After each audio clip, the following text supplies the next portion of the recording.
So I'm going to read to you a part from my 2019 screenplay. This part is about Taylor Swift. I say to Dr. Natural, I just heard Taylor Swift's new song on the radio, and like many of her other songs, I got predicate logic that it's about me.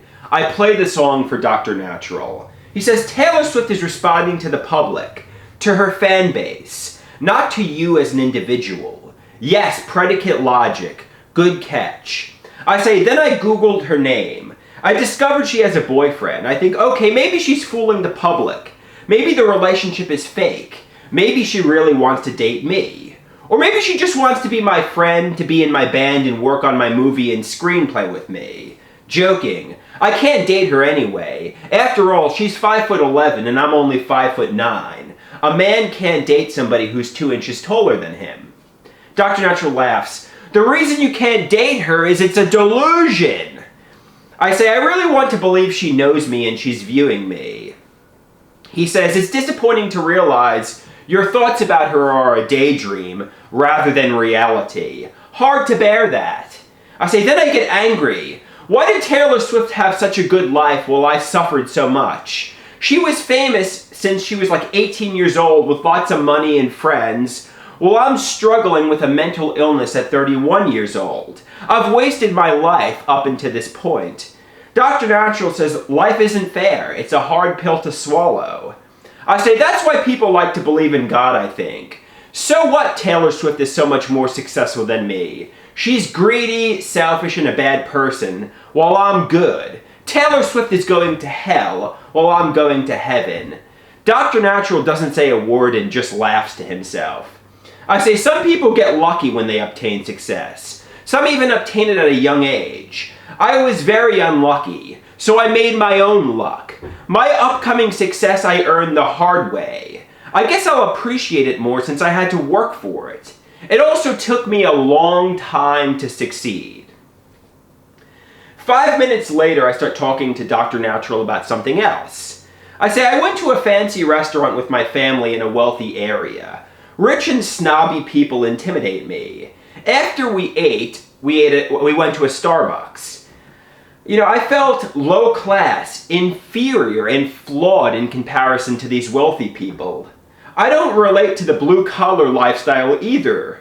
Growing up, I was bullied by tough guys in the blue-collar area. There's really no place I fit in. 5 minutes later, I start talking to Dr. Natural about the pool incident.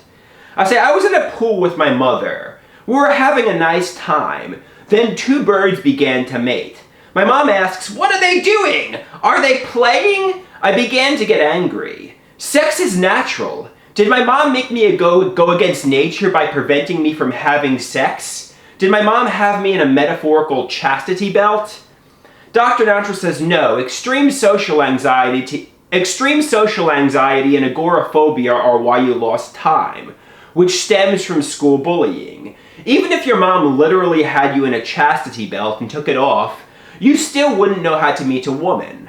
I say, I guess you're right. She even built me a private apartment-like area to bring women over, and she bought me a membership to internet dating websites. She's not trying to repress me. Dr. Natural says, exactly, your mom wants the best for you. I say, it's really sad. I was bonding with my mom, having a nice relaxing time in the pool, and it turned negative because of birds mating. It turned so uncomfortable that she left the pool, and a good time was ruined. 5 minutes later, wrapping up the session, I talk with Dr. Natural about my father. I say I call my dad every morning while I'm in the bathroom. How appropriate. Today, he said, it's awfully hot outside, but there's a cool breeze.